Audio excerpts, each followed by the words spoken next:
శ్రీమాత్రే నమః. శివాయ గురవే నమః. నమస్కారం అండి అందరికీ. అమ్మ దయతో అందరూ బాగుండాలని మనస్ఫూర్తిగా కోరుకుంటున్నాను. ఈరోజు మనము 11వ శ్లోకం గురించి తెలుసుకుంటున్నాం.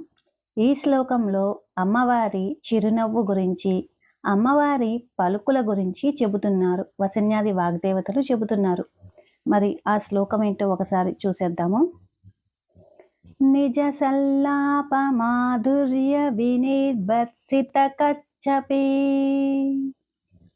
మందస్మిత ప్రభాపూర మధ్యత్ కామే సమానసా. నిజ సల్లాప మాధుర్య వినిర్భర్సిత కచ్చపి మందస్మిత ప్రభాపూర మధ్యత్ కామే సమానసా. మనకి ఈ శ్లోకంలో మొత్తము 2 నామాలు వస్తున్నాయండి. ప్రతి నామం కూడా 16 అక్షరాల నామము. అంటే నామాన్ని మధ్యలో ఎక్కడ ఆపకుండా పూర్తి నామాన్ని ఒకేసారి పలకాలి. నామావళిలో వచ్చేసరికి ఓం కానీ శ్రీ కానీ చేర్చి శ్రీ నిజ సల్లాప మాధుర్య వినిర్భర్సిత కచ్చప్యై నమః అనేసరి వస్తుంది. రెండవ నామము శ్రీ మందస్మిత ప్రభాపూర మధ్యత్ కామేశ మానసాయై నమః అనేసని వస్తుంది. ఇప్పుడు అర్థం చూసుకుంటే నిజ సల్లాప మాధుర్య వినిర్భర్సిత కచ్చపి. ఇక్కడ సల్లాపం అంటే మధురమైన వాక్కులు అనేసని, పలుకులు అని. సరస్వతీదేవి వీణ పేరు కచ్చపి. అంటే అమ్మ పలుకులు సరస్వతీదేవి వీణానాదం కంటే మధురంగా ఉన్నాయని చెబుతున్నారు. రెండవ నామమైన మందస్మిత ప్రభాపూర మధ్యత్ కామే సమానసా. ఇక్కడ మందస్మిత అంటే చిరునవ్వు, ప్రసన్నంగా నిండైన ఆనందం ఉన్నప్పుడు చిరునవ్వు వస్తుంది అని.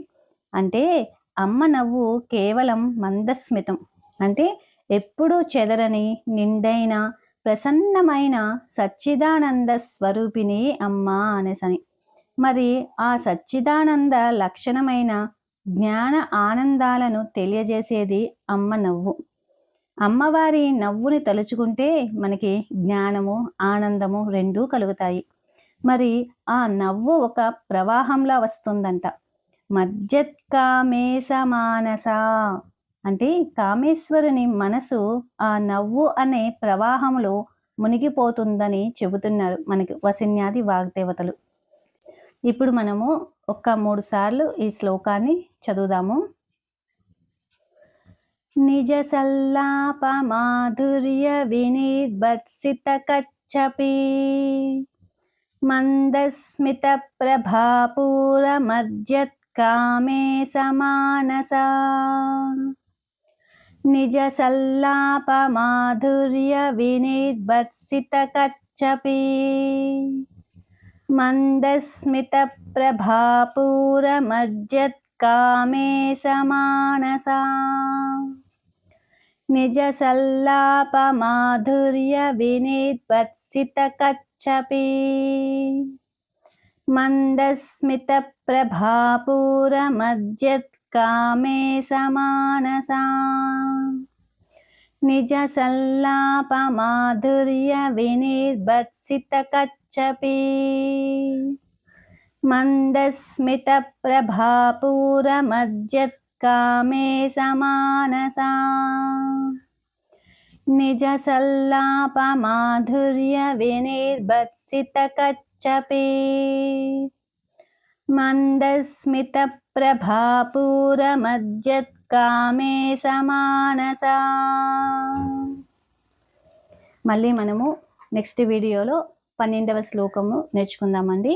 అంతవరకు సెలవు. వీడియో నచ్చితే లైక్ చేయండి, మరికొందరికి షేర్ చేయండి. కొత్తగా చూసేవాళ్ళు మన ఛానల్ని సబ్స్క్రైబ్ చేసుకోండి. శ్రీమాత్రే నమః. సర్వం శ్రీ లలితార్పణమస్తు.